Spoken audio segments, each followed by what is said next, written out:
நாங்கள் தருமபுரி மாவட்டம் பாலக்கோடு வட்டம் எண்டப்பட்டி கிராமத்தில் நாங்கள் வசித்து வருகிறோம். சொந்த ஊர் பார்த்தீங்கன்னா அத்தூர்நெல்லி, அங்கேருந்து வில்லேஜில் ஒரு 3 கிலோமீட்டரு.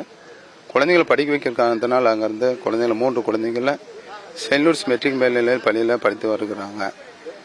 பெரிய பொண்ணு ரோஷினி என்றவ பெரிய பொண்ணு, 2வது பொண்ணு ரெபேக்கா, 3வது பையன் ஐசாக் ஜபராஜ்.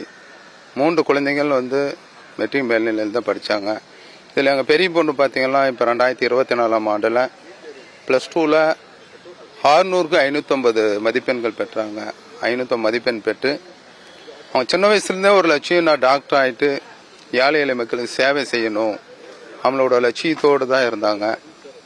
சரிம்மா, நீ உன்னோட லட்சியம் நாங்கள் நிறைவேற்றுறோங்க அப்படின்னு சொல்லி அவள் சொன்ன பிரகாரமே நாங்கள் பாப்பா நல்லா படித்தாங்க. அது பின்னால் ராசிபுரத்தில் அங்கே ஒரு கோச்சிங் சென்டர் போட்டிருந்தாங்க.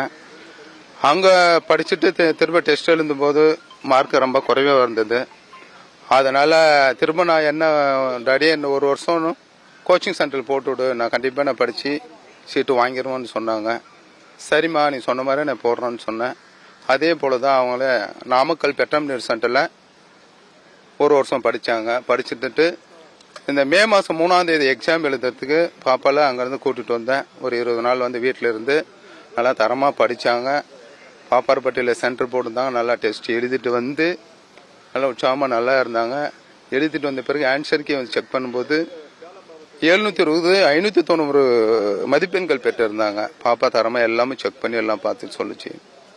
அந்த சூழ்நிலையில் நல்லா ஜாலியாக இருக்கும் பொழுது ஒரு வாரம் கழிச்சு திடீர்னு இது மாதிரி ராஜஸ்தானில் வினாத்தாள்கள் கசிவு ஏற்பட்டுச்சு. அதனால் எல்லாம் இந்தியா ஃபுல்லாக எழுதி எல்லாமே ரத்து பண்ணுறன்ட்டு மத்திய அரசு அறிவிச்சிட்டாங்க. அந்த அறிவித்த பிறகு திடீர்னு மக அப்செட் ஆயிட்டாங்க. அப்செட் ஆன உடனே ஏமா இது மாதிரி ஏன் சாமி ஒரு மாதிரியா இருக்கு, என்னான்னு இல்லை, என்னடா நான் எழுதும் போதே இது மாதிரி நடக்கணுமா, ஏன் இந்த மாதிரி மத்திய அரசு செய்யறாங்கட்டு கேள்வி கேட்கும்போது, விடுமா, நீங்கள் மட்டும் இல்லை, கிட்டத்தட்ட 22 லட்சம் பேர் எழுதியிருக்காங்கம்மா, அதோடு நீனும் எழுதுற, தைரியமா இருப்பா அப்படின்னு எவ்வளோ தட்டி கொடுத்துங்க. இருந்தாலும் மக படிச்சுட்டு தான் இருந்தான். ஆனால் மனசுக்குள்ளேயே என்ன நினைச்சாலும் தெரியல. ஜூன் 21ஆம் தேதி டெஸ்ட்னா 20ஆம் தேதி பக்கம் கிட்டத்தட்ட ஒரு மாலை 4 மணிலேருந்து 5 மணிக்குள்ள நாங்களும் வீட்டில் யாரும் இல்லை, நானும் வேலைக்கு போயிட்டு இருந்தேங்க. தம்பி பாப்பாவும் ஸ்கூல் போயிட்டாங்க. எங்கள் அம்மா வீட்டார் தனியார் கம்பெனிக்கு வேலைக்கு போயிட்டாங்க.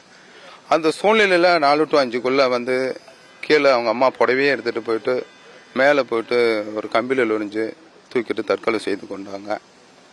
அதை ரொம்ப இன்னொன்று நான் என்ன ஒன்று கேட்குறேங்கன்னா, இருக்கிற குழந்தைகள், படிக்கிற குழந்தைங்க, நீட் படிக்கிற ஒவ்வொரு குழந்தைகளும் இந்த மாதிரி ஒரு தவறான முடிவு எடுக்கக்கூடாது. இந்த வருஷம் இல்லைன்னா அடுத்த வருஷம் படிக்கலாம், அடுத்த வருஷம் படிக்கலான்ட்டு எந்த ஒரு விஷயமா இருந்தாலும் தாய் தகப்பங்கிட்ட பகிர்ந்து கொள்ளணும். எக்காரணத்தை கொண்டு மனசுக்குள்ளேயே வச்சுட்டு மன அழுத்தத்தை நம்ம செயல்படக்கூடாது. ஏன்னா அந்த மன அழுத்தம்ன்றது அப்பா அம்மா கிட்ட சொன்னா ஏத்துக்குவாங்களோ ஏத்துக்க மாட்டான்னு நாம முடிவு பண்ணக்கூடாது. ஏன்னா நாம கண்டிப்பா நம்ம பிள்ளைங்கள் நல்லா இருக்கணும்னு தான் எந்த ஒரு பெற்றோர்களும் நினைப்பாங்க, செய்வாங்க. ஆனா அது பிள்ளைகள் உணரணும். அது மட்டும் இல்ல, இன்னைக்கு நம்ம தேசிய கட்சி நம்ம காங்கிரஸ் தலைவர் ஐயா ராகுல் காந்தி ஐயா வந்தாரு. அவர் இன்னைக்கு எங்களை குடும்பத்தோடு சந்திச்சாரு. உண்டான ஆறுதல் சொன்னாரு. எப்படி இருந்தாங்க, எதனால இருந்தாங்க, எவ்வளவு மார்க்கு, ஏன் இது மாதிரி சொல்லும்போது, ஐயா அந்த மாதிரி தான் இவ்வளவு 600க்கு 550 மதிப்பெண் பெற்றாங்க.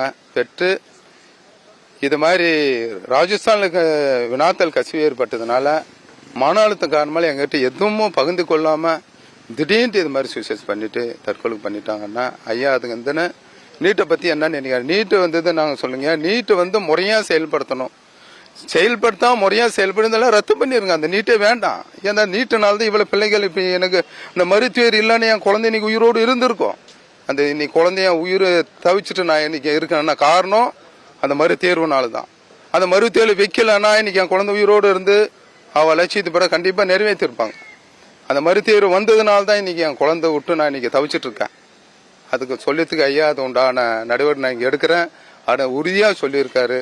அவர் எங்களை பார்த்து பேசி ஆறுதல் சொல்லியதுக்கு அவருக்கு கூட நன்றி செலுத்துறேன்.